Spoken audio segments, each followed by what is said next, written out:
다니엘이 이 조서에 왕의 도장이 찍힌 것을 알고도 자기 집에 돌아가서는 윗방에 올라가 예루살렘으로 향한 창문을 열고 전에 하던 대로 하루 3번씩 무릎을 꿇고 기도하며 그의 하나님께 감사하였더라.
억울한 고난을 당할 때 해야 할 일.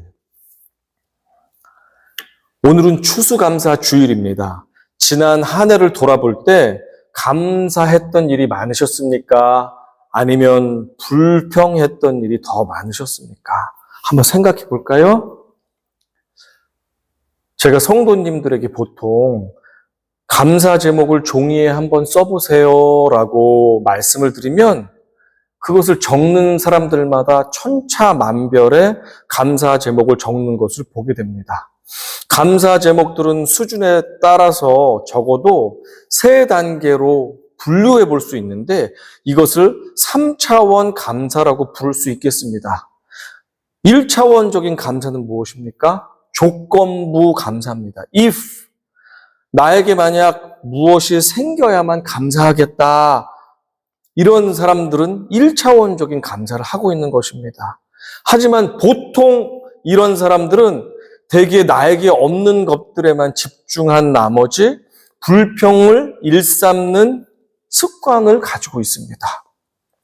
자, 그럼 두 번째, 2차원적인 감사가 있는데요. 그것은 무엇이냐면 남보다 무엇인가를 더 받았기 때문에 하는 감사입니다.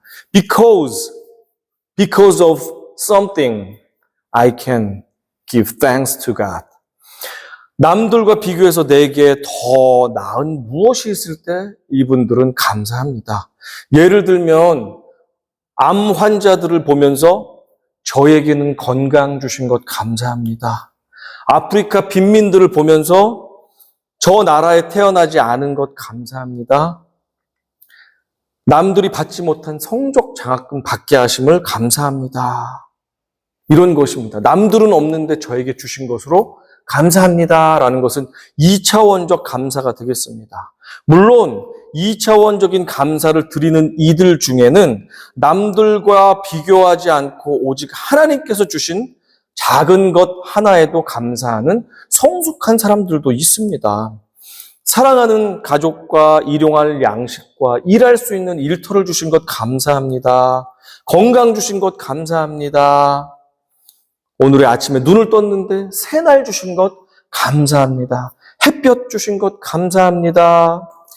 비록 작고 연약하지만 내가 편하게 예배드릴 수 있고 기도할 수 있는 우리 교회와 성도님들 주신 것 너무나도 감사합니다. 이런 것들 다른 사람과 비교하지 않고 하나님 주신 작은 것에도 감사하는 그런 사람들도 2차원적인 감사 중에 성숙한 감사라고 볼 수 있습니다.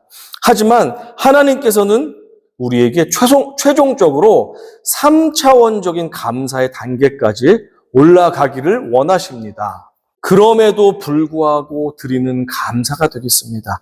In spite of 불행을 당하고 힘들고 어렵기도 하고 일이 내 뜻대로 안 되어도 범사에 감사드릴 수 있는 것이 바로 3차원적인 감사입니다. 이런 감사를 드리는 이들은 어떠한 상황 속에서도 모든 것을 하나님의 뜻으로 받아들이고 고난 중에도 감사의 제목을 찾는 사람들입니다. 문제를 만나도 이를 통해 큰 깨달음을 주시는 하나님, 그리고 문제를 통해서 우리에게 말씀하시는 하나님, 하나님의 뜻을 찾기 위해 우리가 애쓰며 우리는 감사를 드립니다. 이런 감사 드리는 사람들은 어떠한 상황 가운데서도 고난 중에서도 감사의 제목을 찾습니다. 문제를 만나도 이를 통해 큰 깨달음을 주시는 하나님께 감사합니다. 고난을 통해서 오히려 주님만을 의지하며 하늘의 소망을 두게 하심을 또 감사할 수 있습니다. 오늘은 특별히 이 3차원적인 감사를 드리는 사람들을 살펴보도록 하겠습니다. 남유다를 멸망시킨 바벨론에게 사로잡혀온 포로 중에 다니엘이라는 사람이 있었습니다. 다니엘은 하나님의 지혜와 용기로 왕에게 뽑혀서 나라를 다스리는 신하가 되었습니다. 왕이 바뀌어도 총애를 받았던 다니엘은 바벨론이 페르시아에게 점령당한 뒤에도 뛰어난 실력을 인정받아서 다리오 왕의 3명의 총리 중에 수석 총리로 그렇게 나라 일을 계속 감당할 수 있었습니다. 하지만 다니엘이 노예 출신이고 거기다가 유일신이신 여호와 하나님을 섬긴다는 사실이 이 다른 지도자들은 너무나도 못마땅하고 불쾌했습니다. 그래서 다니엘 밑에 있었던 2명의 총리들과 120명의 장관들이 모두가 다니엘을 끌어내기 위해서 혈안되었습니다. 그래서 그를 털어보았는데 먼지 하나 나오지 않는 것이었습니다. 그러니 이들이 어떻게 했습니까? 비겁한 술수를 써서 다니엘을 넘어뜨리고자 애를 썼습니다. 5절 읽어보겠습니다. 그들이 이르되 이 다니엘은 그 하나님의 율법에서 근거를 찾지 못하면 그를 고발할 수 없으리라 하고, 그들은 야비하게 다니엘의 변함없는 신앙을 문제 삼아서 그를 제거하려고 했습니다. 전체 고위직 관료들이 만장일치로 다니엘을 망하게 하기 위해서 다리오 왕 앞에 찾아왔습니다. 7절 같이 읽어봅니다. 나라의 모든 총리와 지사와 총독과 법관과 관원이 의논하고 왕에게 한 법률을 세우며 한 금령을 정하실 것을 구하나이다. 왕이여, 그것은 곧 이제부터 30일 동안에 누구든지 왕 외에 어떤 신에게나 사람에게 무엇을 구하면 사자굴에 던져 넣기로 한 것이니이다. 자, 이렇게 한 공동체 구성원 전원이 단 한 명을 해코지하기 위해서, 인종차별하기 위해서, 종교 탄압하기 위해서, 집단 괴롭힘하기 위해서 살인 음모를 벌이고 있는 것입니다. 한 달간 만약 다니엘이 평소 하던 대로 하나님께 기도라도 드리는 날에, 그것이 발각되는 날에는 다니엘은 사자의 밥이 되고 맙니다. 이 악인들은 왕에게 점수도 따고 그리고 정적도 제거하는 일석이조의 제안을 왕에게 드렸던 것입니다. 그런데 놀라운 일은 이 사실을 모두 알고 있었던 다니엘의 행동이 놀랍습니다. 10절입니다. 다니엘이 이 조서에 왕의 도장이 찍힌 것을 알고도 자기 집에 돌아가서는 윗방에 올라가 예루살렘으로 향한 창문을 열고 전에 하던 대로 하루 3번씩 무릎을 꿇고 기도하며 그의 하나님께 감사하였더라. 그의 하나님께 감사하였더라. 다니엘은 참으로 고지식했습니다. 우리 같았으면 자신을 타겟으로 지금 하여서 올라온 왕의 조서를 보고 이거 내가 죽게 생겼네? 이 한 달만큼만 몸조심하고 편하게 기도하지 않고 문을 닫고 묵상으로 조용히 하나님께 기도해야겠다. 묵상으로 기도해도 하나님이 다 들으시니까 라고 유도리 있게 기도했을지 모르겠습니다. 그런데 다니엘은 자신의 신앙을 악인들의 간괴 따위에 타협하지 않았고 평소와 다름없이 예루살렘 쪽을 향해서 하나님께 창문을 열고 3번씩이나 하나님께 감사 기도를 올려드렸습니다. 억울한 고난을 당할 때 다니엘이 했던 것은 하나님을 향한 원망이나 불평 또는 신앙을 버리는 것이 아니라 오히려 하나님께 감사를 올려드리는 것이었습니다. 그의 감사는 결코 아무나 드릴 수 없는 목숨을 건 최상급의 감사, 곧 3차원적인 감사였습니다. 다니엘의 이 모습은 오래전 그의 세 친구, 그들이 대적들의 올무에 걸려들어서 왕의 금신상에 절하지 않게 되었고 불타는 풀무불에 던져졌을 때에도 그들이 지켰던 믿음의 절개와 동일합니다. 다니엘서 3장 18절에서 이렇게 진술하고 있습니다. 같이 읽어봅니다. 그리 아니하실지라도 왕이여, 우리가 왕의 신들을 섬기지도 아니하고 왕의 세우신 금신상에게 절하지도 아니할 줄을 아옵소서. 그리 아니하실지라도 그럼에도 불구하고 다니엘은 목숨과 감사를 맞바꾸었습니다. 그런 그의 감사가 결국 그를 사자의 입에서 건져 올리는 하나님의 능력을 다운로딩하게 그렇게 바꾸어 놓았습니다. 정말 놀랍지 않습니까, 여러분? 다니엘의 평생의 감사 기도의 습관이 쌓여서 그의 운명마저도 바꾸어 놓았던 것입니다. 그 상황에서 다니엘이 드린 감사 기도의 내용이 무엇이었을까요? 여러분 한번 생각해 보세요. 어떤 기도를 과연 죽음 앞에서 그가 하나님께 드렸을까요? 사자굴에 들어가면 나 목숨 좀 건지게 해주세요. 사자 이빨이 뭉뚱뭉뚱해서 칫솔같이 나를 깨물지 않게 해주세요. 라고 기도했을까요? 그렇지 않겠죠. 우리가 반드시 분명히 알 수 있는 것은 지금까지 인도하셨던 하나님을 생각하며 그는 분명히 감사를 드렸을 것입니다. 포로로 억울하게 끌려와서 외국인이라고 노예 출신이라고 학대당하고 조롱당하고 차별당하고 무시당하고 업신여김당하고 고통과 괴로움과 의지할 데 없이 외로움 가운데 그렇게 견디며 하나님이 주시는 위로와 지혜와 용기로 그가 왕의 신하가 되고 총리 대신까지 되었지만 이제 하나님이 해주신 은혜에 더 이상 여한이 없습니다. 이것으로 저는 만족합니다. 지금 죽어도 하늘나라 가서 평안하게 주님과 함께 살 수 있습니다. 저는 주님 곁에 있는 것이 더 좋습니다. 하면서 그렇게 감사 기도를 했을 것이 분명합니다. 이 모든 것이 아버지의 은혜였습니다. 저는 빈손으로 왔다 노예 신세가 되었지만, 포로 신세가 되었지만, 모든 영예와 부귀와 존귀를 주시고, 또 나에게 그것을 가져가시고, 나를 불러주시는 그 하나님 감사합니다. 라고, 다니엘은 100%, 200% 그렇게 감사 기도를 드렸을 것이 분명합니다. 자, 감사 기도를 드린 다니엘 결국엔 어떻게 됐습니까? 사자가 다니엘을 삼키지 않습니다. 해치지 않습니다.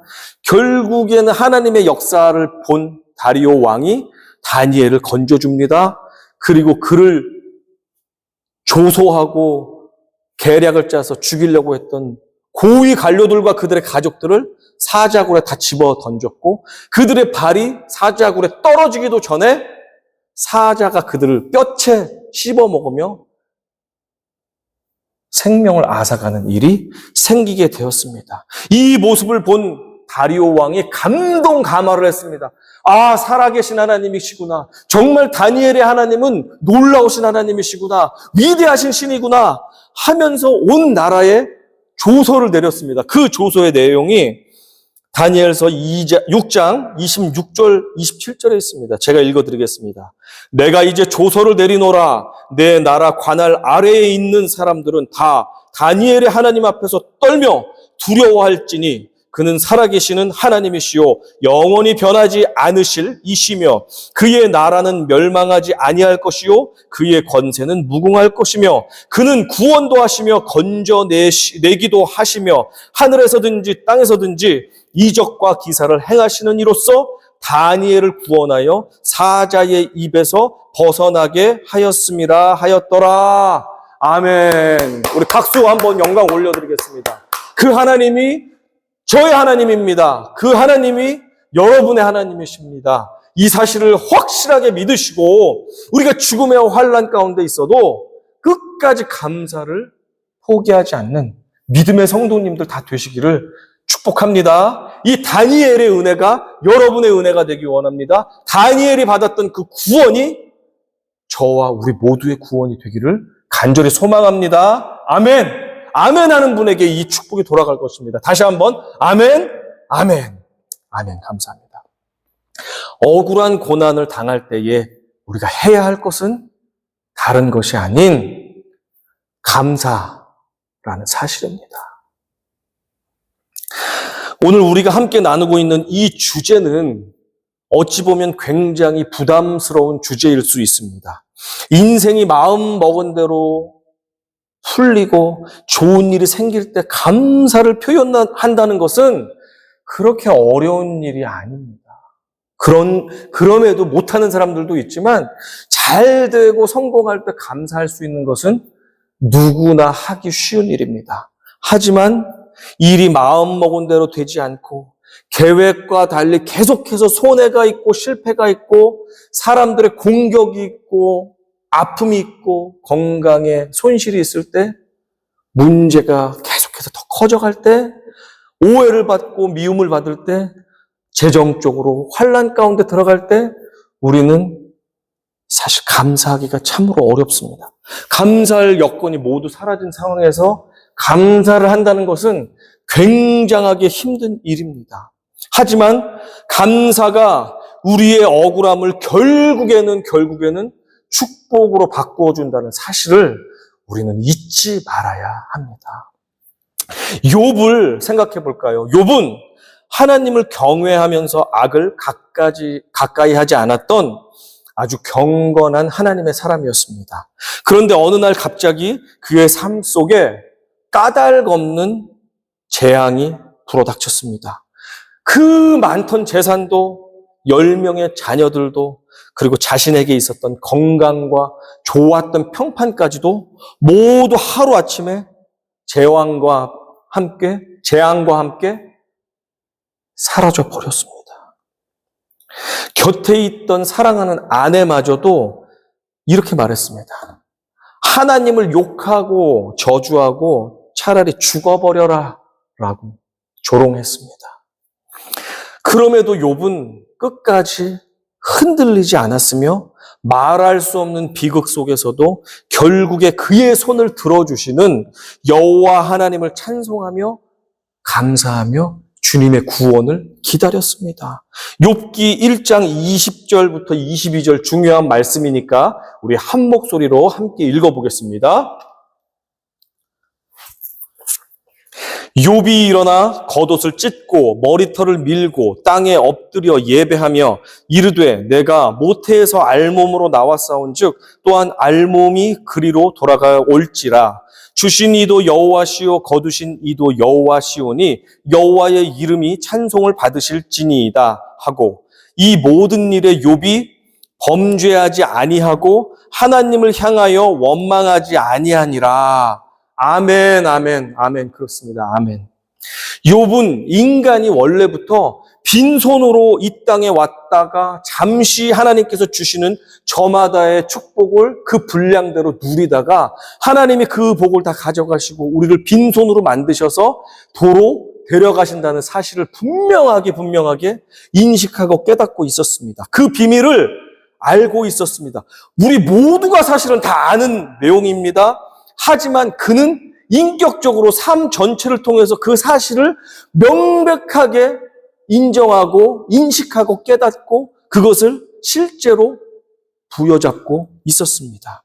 그렇기에 내게 주신 이 전부를 하나님께서 가져가신다 할지라도 내가 하나님을 원망할 이유가 없다. 우리는 원래 빈손으로 왔다 빈손으로 가고 하나님이 잠시 주셨다가 다 찾아가시는데 그것을 하나님의 때에 하나님이 거두어 가신다고 해서 우리가 원망할 것이 없다는 것을 잘 알았고 그 고백을 하고 있습니다. 그렇기 때문에 욥은 당연한 일인데 우리의 예상과 다르게 하나님이 내 생각보다 빨리 가져가신 것에 대해서 불평하는 대신 감사와 찬양을 올려드릴 수 있었겠습니다.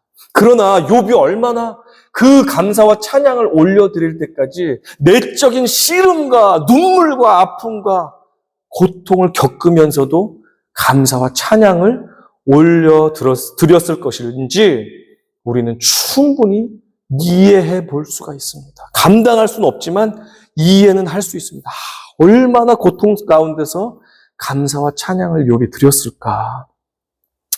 사단은 욥을 시험하기 위해서 그의 모든 것을 빼앗아가 버렸습니다. 하지만 하나님께 감사하고 찬양하는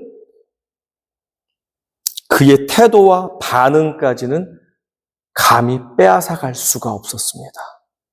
내가 가지고 누리는 현재의 모든 것이 내 능력으로 내 수고로 인한 것이 아니라 하나님께부터 왔음을 인정하며 또한 언젠가는 하나님께서 도로 가져가실 것이라는 사실, 내 생각대로 천천히가 아니라 때로는 내 생각보다 빨리 가져가신다 할지라도 그것이 하나님께서 하신다는 사실을 우리가 깨달을 때 우리는 3차원적인 감사, 그리 아니하실지라도 감사하는 사람들이 될 수 있다는 사실입니다.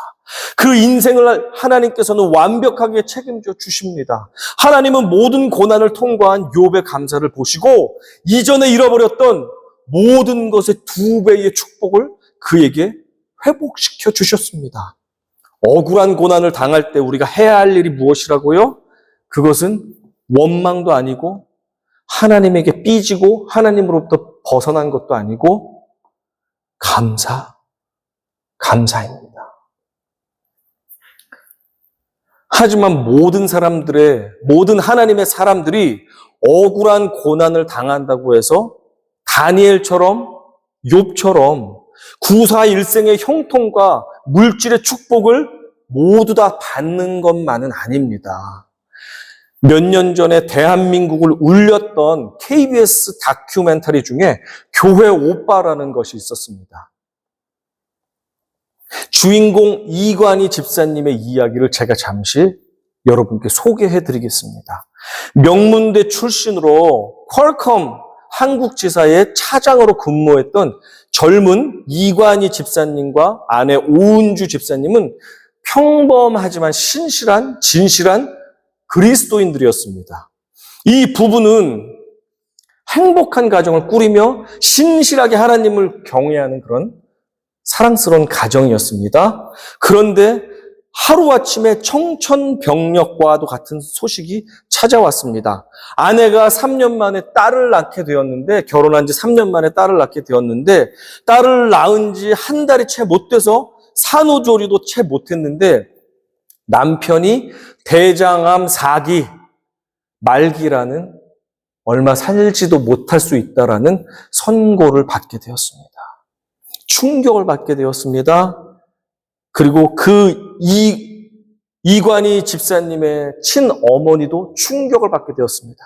평생 자신의 자랑스러운 아들이며 믿음 좋은 아들이었던 그 아들이 이제 죽을 수도 있다는 생각에 이 어머니는 우울증이 급격하게 오게 되었고 제대로 말도 하지 않은 상태에서 그렇게 지내시다가 3개월 뒤에 아들이 암 판정을 받은 3개월 뒤에 자신의 방 옷장에서 스스로가 생명을 마감하고 그렇게 발견되었습니다.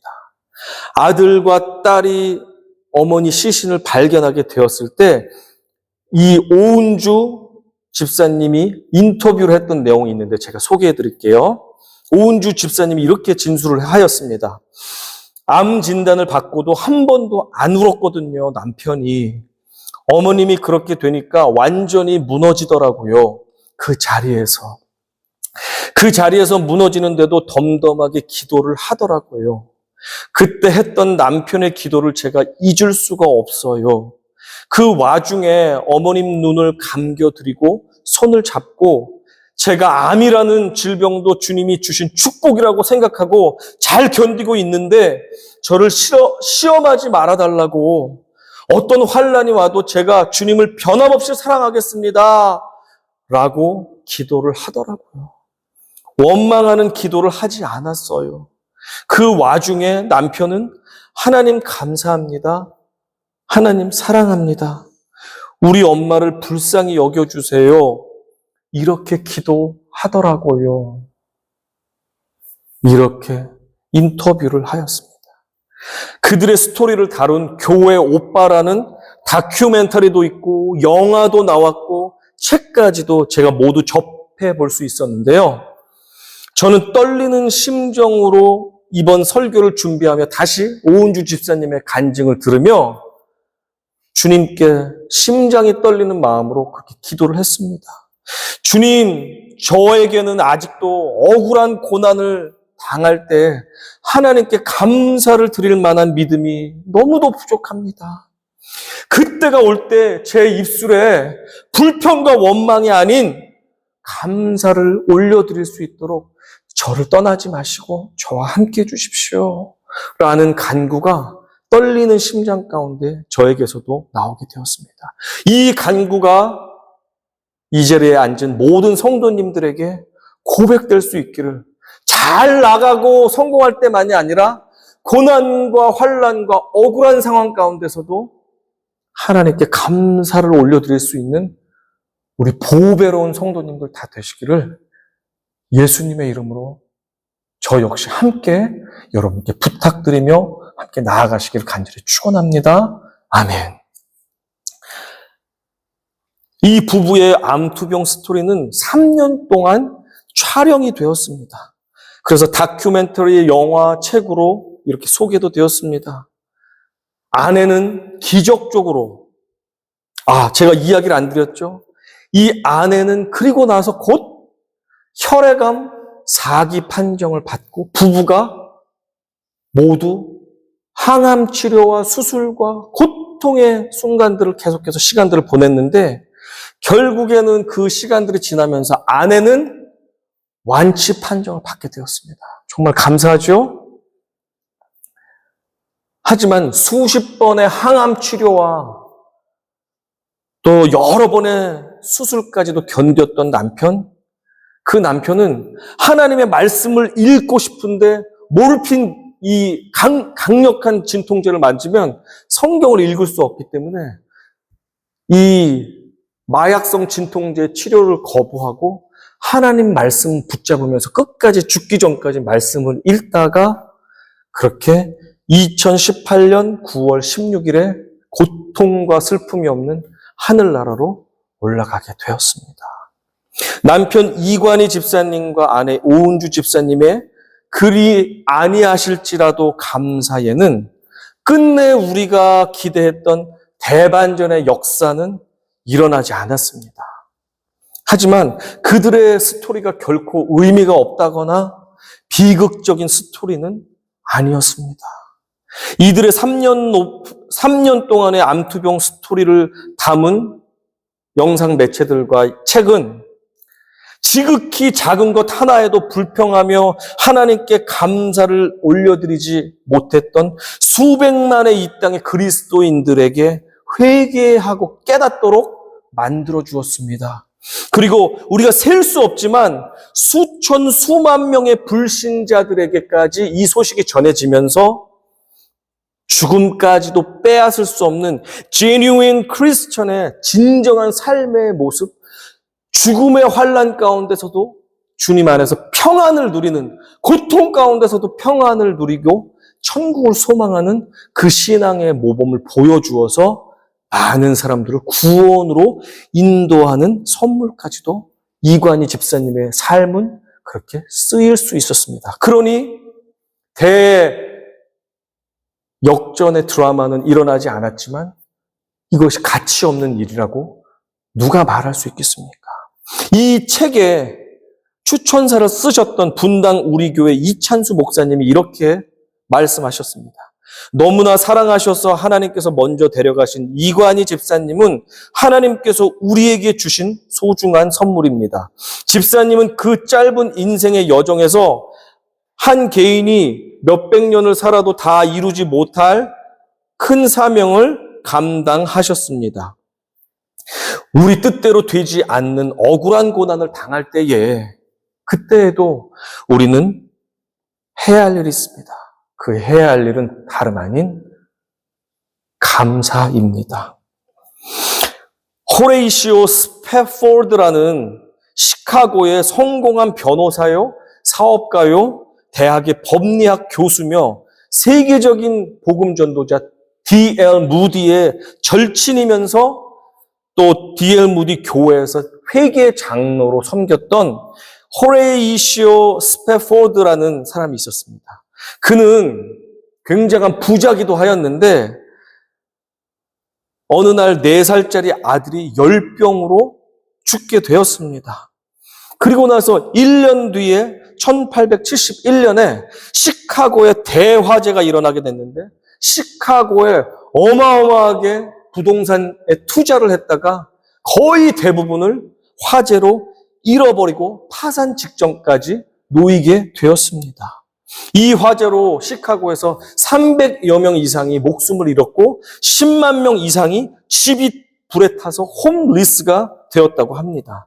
이러한 엄청난 시련을 겪었던 스패포드와 그의 아내는 고통 가운데 시간을 보내다가 2년 뒤 1873년에 회복을 위해 내 딸들과 함께 유럽 여행을 가면서 바람도 쐬고 마음도 돌이키는 그런 시간을 갖고자 하였습니다. 그러나 스패포드는 할 일이 남아 있었고 교회 일도 마저 해야 됐기 때문에 아내와 내 딸을 먼저 뉴욕항으로 데리고 가서 1873년 11월 15일 배에 태워서 먼저 배웅을 하고 보냈습니다. 먼저 가 있어, 나도 금방 뒤따라 갈게 하면서 보냈습니다. 그렇게 일주일 배가 이동을 해서 유럽으로 가고 있었습니다. 11월 22일 새벽 2시 조용한 대서양 한가운데에서 이 가족들이 탔던 배가 영국의 철갑선 락 얼ን호와 정면으로 부딪히면서 배에 구멍이 나게 되고 배가 가라앉게 되었습니다. 그 배에 있던 226명의 승객들이 바닷속으로 가라앉고 말았습니다. 내 딸이 모두 물속으로 사라지게 되었고 겨우겨우 아내만 생존하게 되었습니다. 생존하고 9일 뒤 아내는 웨일즈의 카디프라는 곳에서 겨우 도착해서 남편에게 전보를 보낼 수 있었습니다. Saved alone, what shall I do? 라고 하는 아주 짧은 전보.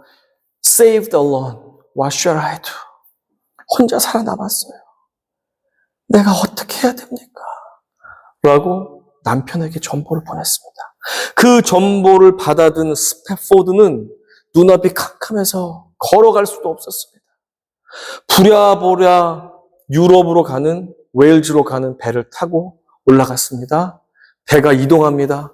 일주일 정도 지나자 선장이 말합니다. 스패포드 씨, 조금 뒤면 따님들이 물에 잠긴 물 위를 지나게 될 것입니다. 그때까지도 담담한 척, 아무 일도 없는 척 했던 스패포드의 마음이 풍랑이 요동치면서 괴로워서 견딜 수가 없게 된 것입니다. 그는 괴로워서 다시 선실로 자기 방으로 돌아가서 하나님 앞에서 아픔과 슬픔으로 밤새 눈물을 흘리며 주여!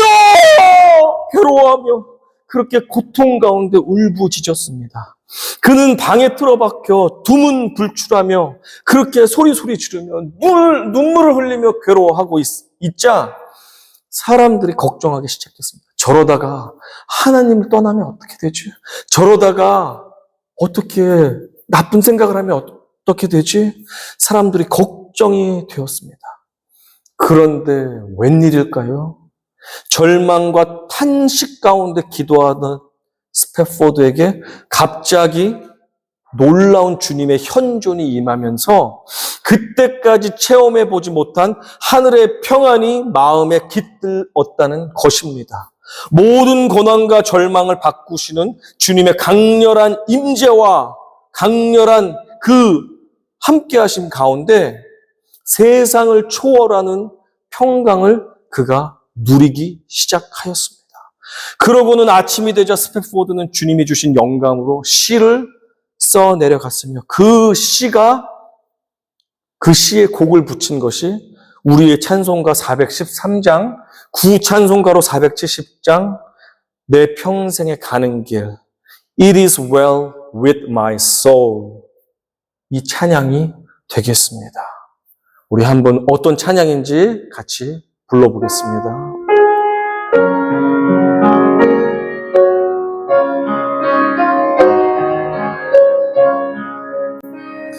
내 평생에 가는 길 소은 따라요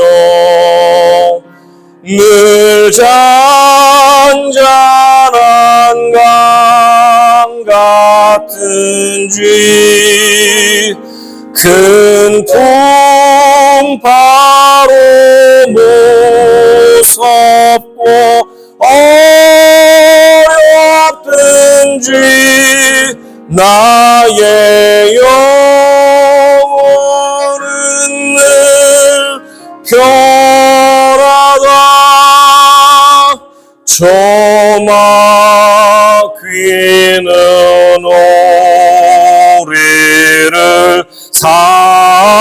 삼키려고 입 벌리고 달려와도 주의 손은 우리의 대장되니 끝내 싸워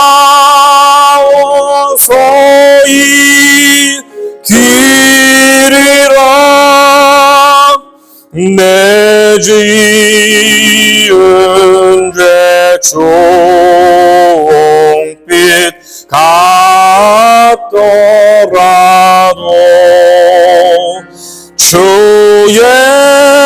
예수께 달래면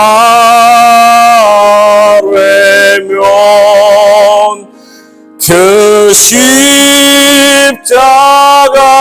비로소 다시 세상 있는 보다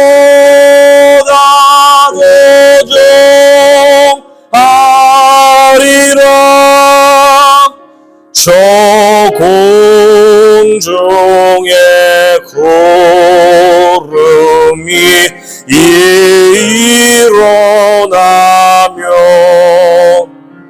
그 나팔이 울릴 때에 주 오셔서 세상을 심판해도 나의 영혼은 것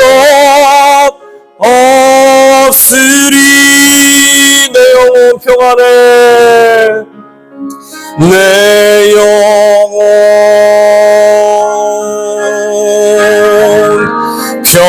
평안해 내 영혼 평안해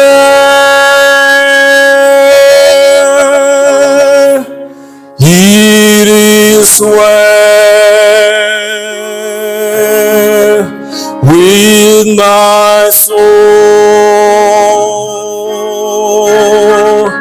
It is well, it is well with my soul.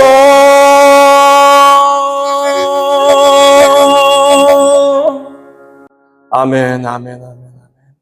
우리의 고난 가운데 평강을 주실 그 하나님만을 의지합니다. 아멘. 어떠한 어려운 고난 중에도 오직 예수의 영, 성령께서 함께 하실 때에만 우리의 영혼은 평안을 얻을 수 있으며 우리의 입술은 그럼에도 불구하고 감사와 찬양을 하나님께 올려드릴 수 있습니다. 로마서 8장 38절 이렇게 진술합니다. 내가 확신하노니 사망이나 생명이나 천사들이나 권세자들이나 현재일이나 장래일이나 능력이나 높음이나 깊음이나 다른 어떤 피조물이라도 우리를 우리 주 그리스도 예수 안에 있는 하나님의 사랑에서 끊을 수 없느니라. 아멘, 아멘, 아멘. 태초부터 계셨던 하늘의 왕 예수께서 인간의 몸을 가지사 마리아의 비좁은 자궁 속으로 들어오셨고 마구간에서 빈손을 가진 채 태어나셨습니다. 그분은 우리를 살리시기 위해 죽기 위해서 이 땅에 오셨습니다. 그럼에도 불구하고 그분의 삶은 철저하게 감사하는 삶이셨습니다. 그럼에도 불구하고 그리 아니하실지라도 우리 주님은 감사하셨습니다. 감사하셨던 주님의 감사가 이제 우리의 감사가 되기를 소망합니다. 우리 역시 빈손으로 이 땅에 왔고 주님께서 큰 은혜와 복을 주셔서 저마다 자신의 복의 분량만큼 어떤 사람은 많은 복을, 어떤 사람은 상대적으로 조금 적은 복을 누리면서 그렇게 이 땅을 살아갑니다.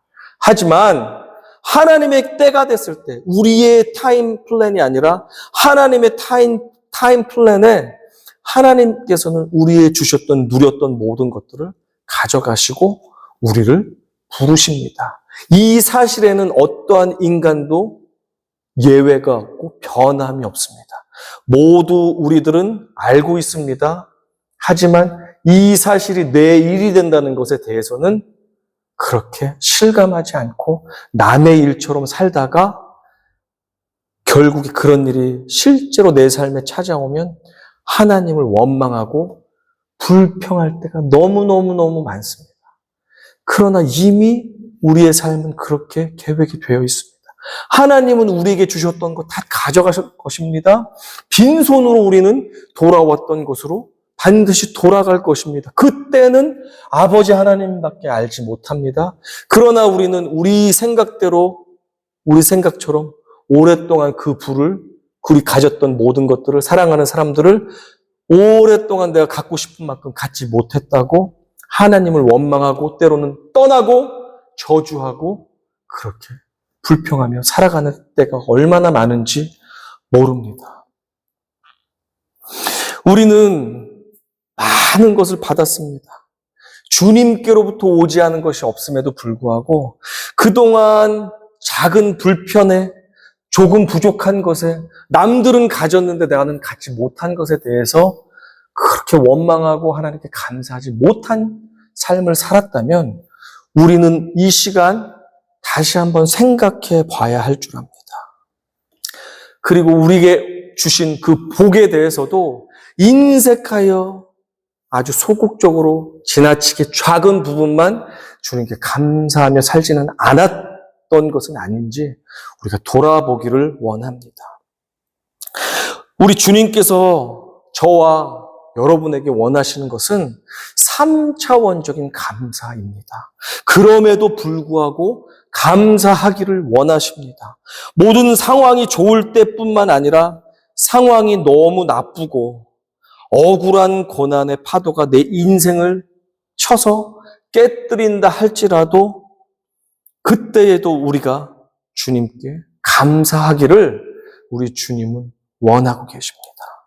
그럴 때 아버지께서 우리의 고난까지도 사용하셔서 결국에는 형통의 복을 주신다는 사실 우리 기억하십시오. 혹은 그리 아니하실지라도 그리 되지 않는다 할지라도 우리는 감사와 원망 중에 하나를 선택해야 합니다.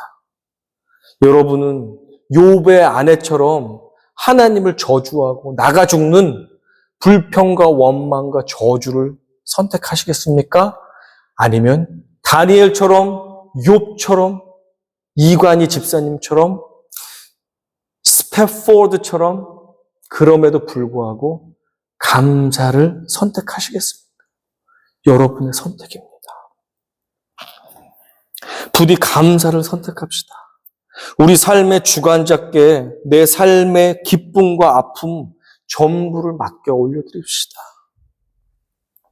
그저 감사로 우리의 상황을 올려드리고 찬양할 때 그 결과는 하나님께서 살리시든지 죽이시든지 하나님께서 보시기에 가장 좋고 옳은 길로 인도하실 것이 분명합니다. 그 사실을 반드시 믿는 자에게는 억울한 고난 가운데서도 우리가 감사한 축복, 그 축복을 누리게 될 줄로 확신합니다. 시편 50편 23절 같이 읽어봅니다. 감사로 제사를 드리는 자가 나를 영화롭게 하나니 그의 행위를 옳게 하는 자에게 내가 하나님의 구원을 보이리라. 아멘. 억울한 고난을 당할 때에도 반드시 해야 할 것 한 가지가 있는데 그것은 다른 것이 아닌 감사입니다. 이 사실을 잊지 마시고 여러분 어떠한 환난이 있든 어떠한 속상함이 있든 어떠한 억울함과 고통과 아픔이 있든 우리 삶에서 끝까지 주님과 함께 감사를 올려드릴 때 우리의 삶은 그 있는 그대로 하나님께서 받으시기 합당한 산 제사로 연락받으시는 그 인생이 될 줄로 확신합니다. 이 사실을 믿으시고 고난과 환난 중에 여러분 감사합시다. 감사합시다. 감사합시다. 주님께서 여러분에게 참 승리를 허락하여 주실 것입니다. 아멘.